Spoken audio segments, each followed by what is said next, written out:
Welcome back नाजरीन। Directly हम अमीन जकी साहब की तरफ ही आएंगे। वो उनकी जो इंफॉर्मेटिव गुफ्तगू चल रही थी वो दोबारा सुनते हैं। जकी साहब, जिस तरह आप कह रहे थे कि ये जो डिफरेंस है गवर्नमेंट का पिछली और आपकी, यहाँ पर पॉजिटिव और इफेक्टिव काम हो रहे हैं, तो सर इसके अलावा मज़ीद और कौन कौन से काम हैं जो आप लोगों ने किए हैं और आवाम उससे खुश हुई है? देखें, सबसे पहले तो जो मेरी खान साहब से व्हाट्सएप के ऊपर बात भी रहती है। अच्छा, तो सर आप उन्हें मैं ये कहता रहता हूँ कि जब तक हम पब्लिक को रिलीफ नहीं देंगे, यस, तो जो हमारा एक तब्दीली का नारा है वो इतना इफेक्टिव नहीं होगा। जी, क्योंकि महंगाई है, मैं मानता हूँ, जी, आटे में है, चीनी में है, तो उसमें यकीन करें कि जब इंक्वायरी होती है या जब देखा जाता है तो इतने इतने स्टॉकिस्ट हैं जो इतना इतना माल उन्होंने अब पकड़े भी गए हैं, जी, उनसे ले रहे हैं।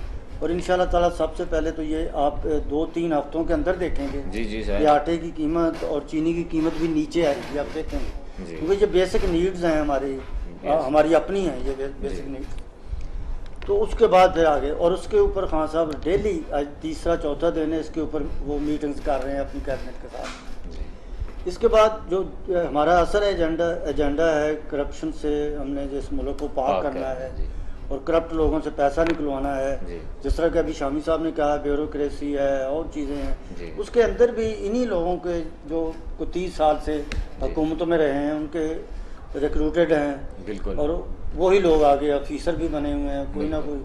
मैं खुद एक डिपार्टमेंट में हूँ, लेकिन मैं 1.25 साल से कानून बन रहा है, अभी तक वो कभी कैबिनेट में जा रहा है, कभी सीएम के पास जा रहा है, कभी किसी सेक्रेटरी के पास जा रहा है, फिर वापस हमारे बोर्ड ऑफ गवर्नर्स में आ जाता है। तो इस तरह करके ये हमें प्रॉब्लम आ रहे हैं, और इंशाल्लाह ताला इसके ऊपर अब हम काबू पा लेंगे। और जिस तरह BRT मंसूबा था पेशावर का, वो डिले हुआ है। अब देखें ना, उसके अब खदो खाल जो है बाहर आए हैं कि वहाँ पे तकरीबन 11 प्लाजे बनाए गए हैं, कमर्शियल प्लाजा, और वहाँ पे लोगों का बिजनेस भी होगा। फिर एक साथ ट्रैक बनाया गया है साइकिल का, जी, वो साइकिल भी चलेंगे साथ, मतलब कोई साइकिल पे जाना चाह रहा है, मतलब इस तरह करके अच्छी एग्जांपल, इसलिए डिले हो गया, वो डिले हुआ है, लेकिन अब समझ आ रही है कि वो डिले क्यों हुआ था। तो इस तरह का ये जो यहाँ जो बनाया है इन्होंने मनसूबा, एक ही है, और जब वो सड़क पे आता है ना क्रॉसिंग के लिए, आप देखें कितनी ट्रैफिक रुक जाती है। तो वहाँ पे 27 किलोमीटर का बना है, आप देखें कि वहाँ ट्रैफिक नहीं रुके जी, इस तरह का वो बनाया गया। तो सर ये मसाइल तो साथ साथ चल रहे हैं। अब जिस तरह ये कोरोना का आपने वो जो हवा चल रहा था और जो एक सारा बंद कर दिया गया था हर चीज़ को, वो जिस तरह ही आपने ख़त्म किया, तो सर लोड शेडिंग जो है वो गैर लानिया लोड शेडिंग का सिलसिला है वो जारी हो गया सर। तो सिर्फ ये जो गुड परफॉर्मेंस थी ये कोरोना के अंदर ही थी सर, ये कि इसके अंदर लोग रहें, ऑफिस ना जाएं, स्कूल्स ना जाएं, यूनिवर्सिटी ना जाएं, कोई जाए, फिर बिल्कुल इलेक्ट्रिसिटी का कोई इशू नहीं है। लेकिन अब अगर देखें तो ये मुल्क में 2-2 घंटे की गैर लानिया लोड शेडिंग है, 8-8 घंटे तक ये दीवानिया इसका चला गया सर। तो अब आप ये जो एक नया जेन लोड शेडिंग का आ रहा है, इसको आप किस तरह काबू करेंगे सर? देखिए, एक तो जो लाइन लॉसेस हैं बहुत ज़्यादा हैं हमारे, वो पीछे से चलते आ रहे हैं जी। एक ये, दूसरा ये कि जब ये कोरोना का सिलसिला था, दफ्तर बंद थे जी, फैक्ट्रियाँ बंद थी, सिनेमाज बंद थे, थिएटर बंद थे, तो अब एकदम लोड बढ़ा है जी। जब लोड बढ़ता है कई जगह पे फॉल्ट भी आ जाते हैं जी, उसकी वजह से भी। लेकिन ये कि फिर भी जिस तरह की लोड शेडिंग पिछले ज़मानों में होती रही है, मतलब उस तरह नहीं है जी। ये मतलब आपने देखा भी होगा, लेकिन वो फॉल्ट अगर बढ़ जाता है, वो फिर 2-3 दिन पहले पड़ा है लाहौर में, वो 7-8 घंटे गई है जी। लेकिन तो सर बिजली कैपेसिटी को बढ़ाने के लिए कोई प्रोजेक्ट आपने स्टार्ट? फैजान अगर मुझे इजाज़त दे दे तो उनकी जगह मैं जी जी सर, बिस्मिल्लाह अब्दाली साहब आप आ जाएंगे। लोड शेडिंग का ये जिन किस तरह काबू करें? फैजान, काश इस हुकूमत में ये तौफीक हो कि ये चोरों डाकुओं के गर्दन में गला डाल के, उस फंदा डाल के सड़कों पे ला सकें। आप मुझे एक पावर प्रोजेक्ट दिखा दें जो अपनी कैपेसिटी के मुताबिक बिजली प्रोड्यूस कर रहा हो। जकी साहब, ये वजह बुनियादी, जिस प्रोजेक्ट के लिए 1200 मेगावाट कहा था, वो प्रोजेक्ट 200, 400 मेगावाट पैदा कर रहा है। उसकी रीज़न है कि एक प्रोजेक्ट जिसकी मैं तफसील जहाँ दे चुका हूँ, वो 1200 मेगावाट का था, उसकी मशीनरी 30 साल पुरानी स्क्रैप की सूरत में लाई गई, और पाकिस्तान की तारीख में पहला मौका था कि इंश्योरेंस कॉर्पोरेशन ऑफ पाकिस्तान ने उसकी इंश्योरेंस करने से इनकार कर दिया। जी फिर उसमें से भी लुटेरों ने कमीशन खा के उसकी इंश्योरेंस प्राइवेट सेक्टर से करवाई। जी कायद सोलर पार्क का मनसूबा था जो 100 मेगावाट का था, जी वो फैजान साहब आज 8 मेगावाट दे रही है, पैसे 100 के पे किए गए हैं। जी मैं आपको कम एक मनसूबा था जिसको जरदारी साहब ने पंजाब में पहले लगवा के जी उसको खाड़ के फिर लगे, उसकी पेमेंट 2 जगह हुई। जी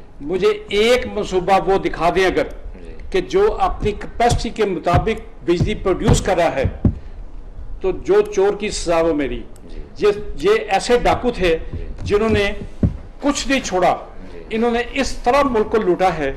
लेकिन पता नहीं, मुझे नहीं समझ आई कि ये इमरान खान साहब का कोई नरम गोशा है इनके लिए, जी या जो बड़ी वजह जो मैं जानता हूँ वो ये है कि जी 35 साल से जूतियां चाटने वाले वही बैठे हुए हैं आज भी।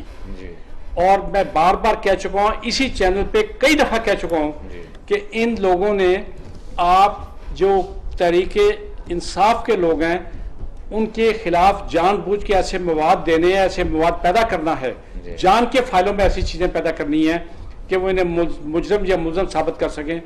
जनाब, जो 35 साल पहले एक बंदा सिपाही भर्ती हुआ, आज वो इंस्पेक्टर है। जी जो एएसआई भर्ती हुआ, आज वो कम से कम भी अगर होगा तो डीएसपी या एसपी है। बिल्कुल। जो इंस्पेक्टर भर्ती हुआ था, आज वो डीआईजी से कम नहीं है। जी और ये सारे का सारा स्टाफ वही आज तक। जी खान साहब को कह कह के मर चुके हैं हम जी कि इन चोरों के डाकुओं के साथियों को बदलो, खुदा का वास्ता है। सर कैसे बदले बटाली साहब? भुट्टो साहब ने बदला था। ठीक है। भुट्टो साहब ने आते ही लेटरल एंट्री का सिस्टम इंट्रोड्यूस कराया जी और इन डाकुओं को ओएसडी बना के घरों में बिठा दिया, जी। जो इनके पुराने ब्यूरोक्रेट थे। जी उन्हें 18वें ग्रेड से लेके 21वीं ग्रेड तक के बंदे प्राइवेट सेक्टर से जो कॉम्पिटेंट लोग थे भर्ती करके बिठा दिया ऊपर। जी काम स्मूथ चला। जी क्या इन्हें तकलीफ है कि नहीं हट सकते? हर बंदा जो मुझे बताएं, आज चीमा के खिलाफ कौन सा सबूत नहीं है? बिल्कुल। दूसरा जो बैठा फवाद, उसके खिलाफ कौन सा सबूत नहीं है? जी। क्या इन लोगों ने सबूत होने दिए? जी आज नैब क्यों परेशान फिर रहा है जी कि ये वही इनके पालतू जानवर हैं जी जो तफ्तीशें कर रहे हैं, नहीं तो मुनासिब तफ्तीश करते। जी ये तफ्तीशों में ऐसे नकायस, ऐसी चीजें छोड़ देते जी। हैं जो मुलजम को, मुजरम को फायदा देते हैं। मैं सबसे छोटी, सबसे वाज़ेह मिसाल ये ख्वाजा साद रफीक और उसके भाई की देता हूँ, जी। जिसके बारे में कोर्ट्स के जी आप सबूत नहीं दे सके। जी भाई मैंने आपके चैनल पे ये बिल्कुल, कहा आपने कि बार-बार- मेरे साथ चलें, हम सड़क से शुरू होंगे, पूरी कॉलोनी में एक एक घर का दरवाजा डाक करेंगे, पूछेंगे ये कॉलोनी किसकी है। जी वो अगर सबूत नहीं तो और कौन सा सबूत है? सबूत 2 तरह के होते हैं, एक डॉक्यूमेंट्री, दूसरी सर्कमस्टेंशियल। जी तो क्या सर्कमस्टेंशियल एविडेंस इन चोरों के मुकाबले पे नहीं आ सकता? क्या तकलीफ है यहाँ पे? जी कोई एक चीज नहीं है। आप बिजली का रोना मैंने आपको बता दिया। जी सर, जी बिजली चोरी भी रोके ना पहले, सबसे पहले सर बिजली चोरी यही चोर है। स्टील मिलने वाले कौन थे? मुझे बता दें।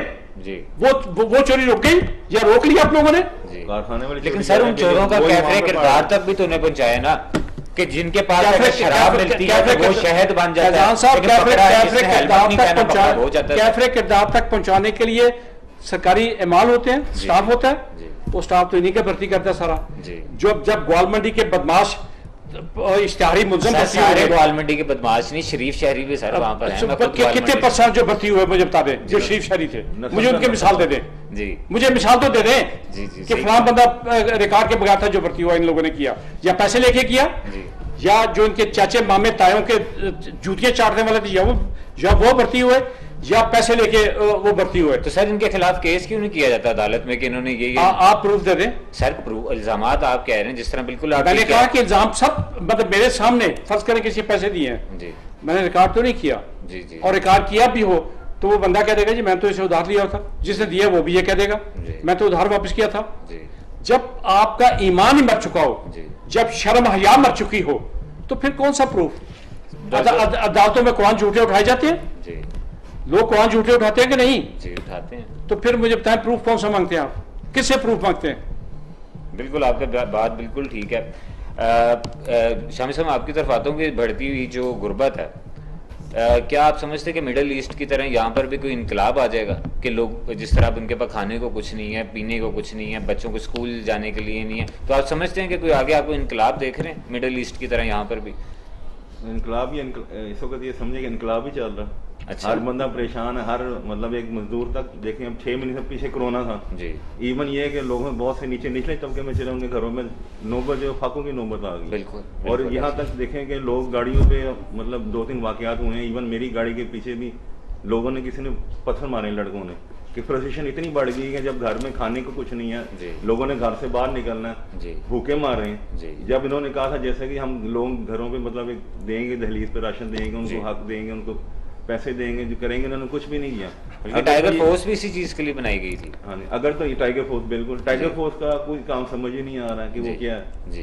कुछ भी नहीं। लेकिन वो अलग इशू है। लेकिन ये अगर आप चाहते हैं कि मतलब फ्यूचर अपना इन्होंने बचाना है गवर्नमेंट जी। ने, तो अवाम के इशू मसाइल हल करें, जी। महंगाई कम करें, पेट्रोल देख लें, पेट्रोल पहले कहाँ था, अब कहाँ से कहाँ जी। पहुँच गया। जी। उसके अलावा जब तक आम बंदे के आप मसाइल हल नहीं करेंगे, आप कुछ नहीं कर सकते। और इस वक्त आम बंदा जो है सिर्फ उसको रोटी से मतलब है, अगर रोटी घर पे पहुंच जाए बाकी मसले खुद ब खुद हल हो जाते तो सर हुकूमत वक्त का भी ये कहना है कि जो अगर महंगाई होती है तो ये जो कर्जे लिए गए हैं उनके जो हमने वापस करने हैं, इनकी इंस्टॉलमेंट्स देनी है, उस वजह से हमें मजीद चीज़ें महंगी करनी पड़ती हैं। तो सर गैर मुल्की कर्जों के बोझ से किस तरह हम आज़ाद हो सकते हैं? हैं। ये आप देख लें सर कि हमारा भी जो बच्चे पैदा भी नहीं हुए, जी, वो नस्ल दर नस्ल वो भी कर रही है। कर्जे ही हैं, बिल्कुल। अब आप इससे कैसे निजात हासिल कर सकते हैं? ये तो ये इमाम खुमैनी को आज अल्लाह करे दुआ करें। तो सर जब ये ऑपोजिशन में थी पाकिस्तान तहरीक इंसाफ, इनका ये कहना था कि डेली अरबों रुपए की करप्शन हो रही है, हम आएंगे हम वहाँ से पकड़ लेंगे। मुराद सईद साहब ने बहुत बातें की कि इमरान खान आएगा और वो वहाँ से इतने हज़ार ले आएगा, वहाँ से इतने। सर वो हज़ारों अरब वो किधर हैं सर सारे? अगर वो रातों रात कुछ भी नहीं हो सकता जी। वो सिर्फ इलेक्शन जीतने के लिए बयान होते हैं। लेकिन ये एक बात जैसे पहले कहा था कि अकेला बंदा कुछ नहीं कर सकता। जी। अगर आप करना भी चाहें तो नीचे एक सिस्टम ऐसा बना, सबसे पहले आप उस सिस्टम को तोड़ें जी। कि आपने अगर कुछ करना है तो आप नीचे अपना एक सिस्टम है उसको आप खत्म करेंगे, तभी आप कुछ कर सकते हैं। सर बिल्कुल। और जब खान साहब को इलेक्शन में वोट भी दिए जा रहे थे तो सब यही कह रहे थे कि बेशक बंदे इनके साथ पुराने हैं, लेकिन खान साहब एक अच्छा काम लेकिन करेंगे। वो पुराने बंदे अब आगे अपना आप बता रहे हैं। यस। वो अब पुराने ये में कहा क्या जा रहा है थे? कि ऊपर ठीक है लेकिन नीचे खराब है। कुछ तो सर आप इसको किस तरह देखते हैं कि हम किस तरह ये जो हमारे कर्जे हम लिए हुए हैं इसको हम किस तरह वेव ऑफ करें, किस तरह इसको इस खत्म तरह करें? जैसे एक दफा पहले मियाँ साहब ने कर उतारो मुल्क शुरू किया, लेकिन Yes. वो भी उसका भी कोई पता नहीं लगा ये वो क्या सर हुआ, इत्तेफाक कहाँ का गया। कर्ज उतारना था, वो वो तो तो अपनी खा जेब में डालना वो था तो ना, खा डाल दिया उन्होंने। सारा ही खा के। आप उसके पता ही उसको लगा। कौम का कर्ज क्यों समझते हैं? जी। नहीं लेकिन अब तो कौम का ही उतारना सर, इसका कोई हल अगर मिल जाए। अब ये इमरान खान साहब जैसे अगर कह रहे हैं कि पॉलिसियां तो उनकी अच्छी हैं, जी। अगर अपनी पॉलिसीज पे अमल करें जी। इसमें बाकी जकी साहब बेहतर नहीं नहीं बता जकी सकते साहब हैं। आपकी तरफ आप ही आंसर कीजिएगा। एक छोटा सा क्वेश्चन भी ले लेंगे। पाकिस्तान गवर्नमेंट के पास गरीब को देने के लिए कोई माशी मंसूबा है सर?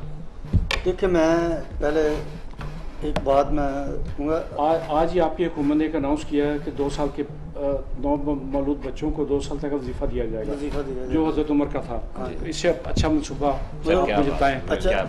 अच्छा वजीफा भी दिया जाएगा। एक हमने नौजवानों के लिए बिजनेस के लिए 2.5 करोड़ का घर कर्जा बनाने कर के लिए ये भी हम मंसूबा शुरू कर रहे हैं। ठीक है। तो मिनिमम उसके ऊपर मतलब 50,000 से लेके 2.5 करोड़ तक 50 लाख से आज लोन दिया जाएगा। तो सर उसके ऊपर इंटरेस्ट भी होगा? इंटरेस्ट बहुत बहुत ही है। कम।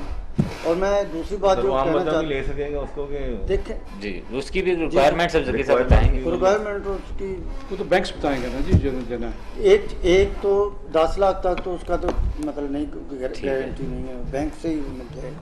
गुड। लेकिन मैं इससे पहले बात करने लगा था जो कि एहसान बटालवी साहब ने भी की है। पाकिस्तान का सिस्टम जो है ना, अदालती सिस्टम जो है, जी उसके लिए जिस तरह आपने अभी एक सवाल किया था कि इनकलाब आएगा यहाँ पे, जी पाकिस्तान के अंदर इनकलाब जो है, ये मैं ना गवर्नमेंट का होकर बात कर रहा हूँ ना अपोजिशन एक generally, ठीक। एक आम कारकुन, सियासी कारकुन मैं ये बात कह जी रहा जी हूँ बिस्मिल्लाह। कि पाकिस्तान का जो अदालती सिस्टम है जी वो आप देख लें कि बड़े से बड़ा चोर जो है, डकैत है, वो बच जाता है। जी एक गरीब एक रोटी चोरी करता है, बिल्कुल सही। उसको उसकी जमानत नहीं होती। सर बिल्कुल ठीक है। इसके खिलाफ मैं आम शहरी से भी दरख्वास्त करता हूँ आपके वसातत से सर और बिस्मिल्लाह। आप दोस्तों से भी इसके ऊपर काम करें। जी। आप शामी साहब बिल्कुल। हैं हमारे, जी। इन्हें ये जो कॉलम लिखते हैं अखबारों जी। में, इसके ऊपर आप लिखें और लोगों को एक नया जहन दें कि ये अदालती सिस्टम के लिए इकट्ठे हों आप। ठीक है जब तक ये अदालती सिस्टम ठीक नहीं होगा जी उस वक्त तक यहाँ पे इनकलाब जो होता है ना, यहाँ पे अल्लाह ना करे कि वैसा इनकलाब की बात हो। जी मैं तो खुद सारी उम्र मैंने कुचले हुए तबकात की नुमाइंदगी की है, बिल्कुल बिल्कुल सर, बाएंबाजी ग्रास की रूट पॉलिटिक्स लेवल आप मैंने अच्छी की तरह है, जानते हैं। बाएंबाजी की पॉलिटिक्स की है। दुनिया में जहाँ भी इनकलाब, आप फ्रांस का इनकलाब देख लें जी कि जहाँ भी ये इनकलाब आया वहाँ पे खून सड़कों पे बहा है, तो फिर नीचे से लेके ऊपर तक सब कुछ ठीक हो गया। ठीक है ठीक है ना। जी। लेकिन पाकिस्तान में हम मेरी भी ये दुआ है कि ऐसा ना हो। जी। लेकिन अगर अदालती सिस्टम अपने आप को बेहतर कर ले ना, जी। ये अदालतें बेहतर कर लें कि भाई अगर नवाज शरीफ की ज़मानत हो जाती है, जी। अगर नवाज शरीफ साहब कैद के अंदर हैं और वो इलाज कराने के लिए बाहर चले जाते हैं। जकी साहब उन्होंने तो एक ETAD नामी केमिकल था जो उन्होंने ऐड किया अपने ब्लड टेस्ट में, जो ब्लड लिया गया उस पर ऐड किया और उस पर प्लेटलेट्स 8000 आ गए। 8000 पूरी दुनिया का एक डॉक्टर मुझे आके बता दे कि 8000 में बंदा अपने पाँव पे खड़ा हो सकता है, नहीं, तो वो सजा मुझे दे दे। बिल्कुल सही कह रहे हैं आप। ये जालसाजी पूरी कौम के साथ, और कौम बोली है 22 करोड़ आवाम खामोश है इस फरार पे, उस फरार पे जो आपके 3 दफा वजीर आजम ने बनने वाले वजीर आजम ने किया आपके साथ। शर्म से डूब बनना चाहिए जिसको वजीर आजम जिन्हें बनाया, जिन्हें वोट दिया उसके। अब ये देखें कि जब इस तरह का अवाम देख के भी खामोश हो जाए ये चीज है। तो किस तरह ये मतलब ये सिस्टम तो सर इस तरह तो अफरा तफरी हो जाएगी अगर आवाम बाहर आ जाएगी, वो अपनी मर्जी करेगी, वो यही कर जब तक सकते थे इनके ना, सामने वोट काटोगे दे- इन्होंने नहीं ठीक सर, वोट चलोगे। आवाम तो वोट दे सकती थी, वोट के जरिए तब्दीली ला सकती थी, कोई उन्होंने वोट वोट की दिया। तब्दीली ना थी। अब आगे हुक्मरानों का काम है, अब भी अगर आवाम की गलती है सर। फिजान, मैं ये बात बताता हूँ कि अवाम को सड़कों पे आना चाहिए अदालती जैसे- सिस्टम चेंज करने के ये लिए। मैं कहता हूँ। जी हाँ जिस तरह अगर वो उन्होंने तब्दीली का वोट दिया था ना, जी इस तरह ये अदालतों पे आ जाएं कि भाई आप लोग क्या करते हैं, क्या इंसाफ है आपका। जी गुजरात में एक- अदालतों ने जकी भाई लोग सड़कों जाना पे आके था, फिर भाई बुश थानों में जाना था डाल- अदालत। थानों में 20 साल डालना है, बाद- वहीं डालना, थानों में डाल 20 साल इराक़ बाद है क्या? अदालत ने बरी किया एक बंदे को कि ये इसका कोई कसूर नहीं था। जी 3 साल बाद तो एक मुर्गा चोरी करने वाले के बेचारे जबकि की साहब बेटी ये भी- शामी साहब ने बड़ी अच्छी बात की, आपसे भी सवाल है कि अगर लोग आवाम बाहर आ जाती है महंगाई के खिलाफ, अदलिया जिस तरह आप कह रहे हैं इंसाफ के लिए, तो आप लोग आपकी जो गवर्नमेंट है उनको उठा के थानों में तो नहीं बंद करेंगे देखो साहब? मैं क्या कह रहा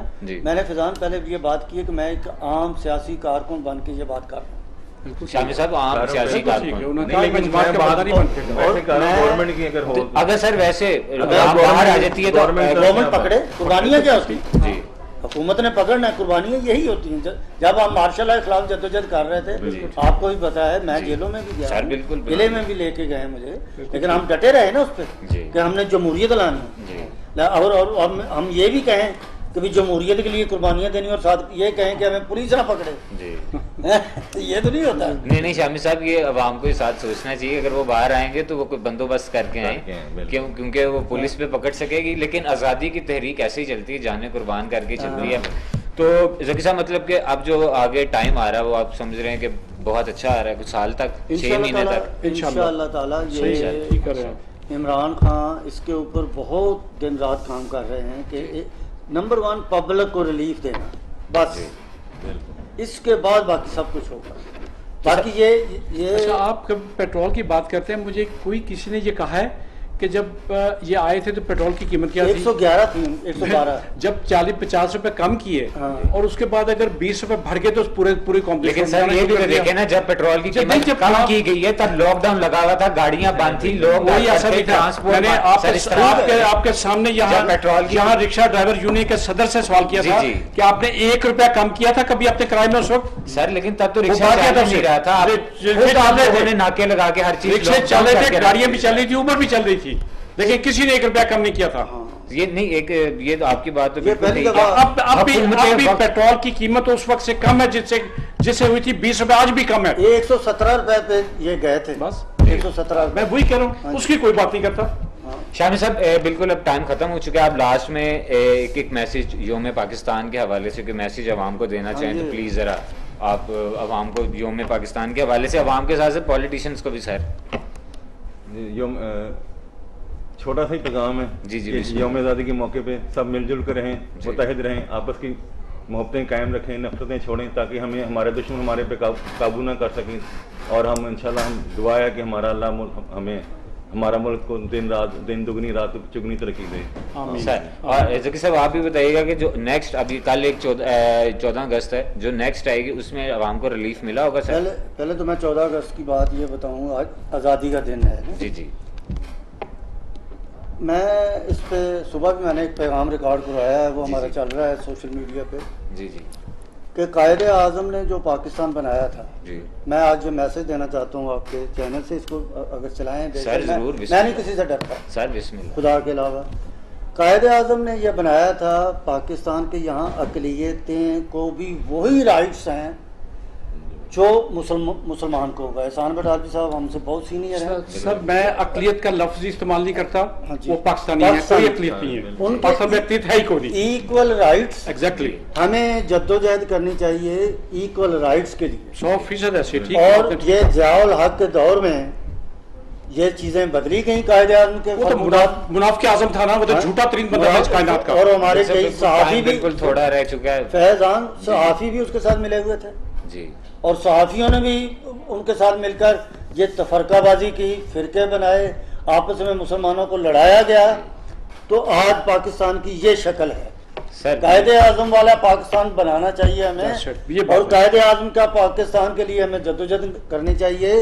नौजवान नस्ल आगे आए और कायदे आज़म का पाकिस्तान बनाए। हमारा यहाँ मुतालबा ये होना चाहिए कि हमें कायदे आज़म का पाकिस्तान चाहिए। कायदे आज़म का पाकिस्तान। That's it. बिल्कुल। जी बिल्कुल। यहाँ पे बटालवी साहब का भी आपने बयान सुना, उन्होंने भी यहाँ पर यौम आज़ादी पर जो मैसेज दिया कि पाकिस्तान कायदे आज़म का हमें चाहिए। नाज़रीन, यहाँ पर हमने सारी बात की जो पाकिस्तान के मसाइल और वसाइल है, वो उसकी भी यहाँ पर डिस्कशन हमने की।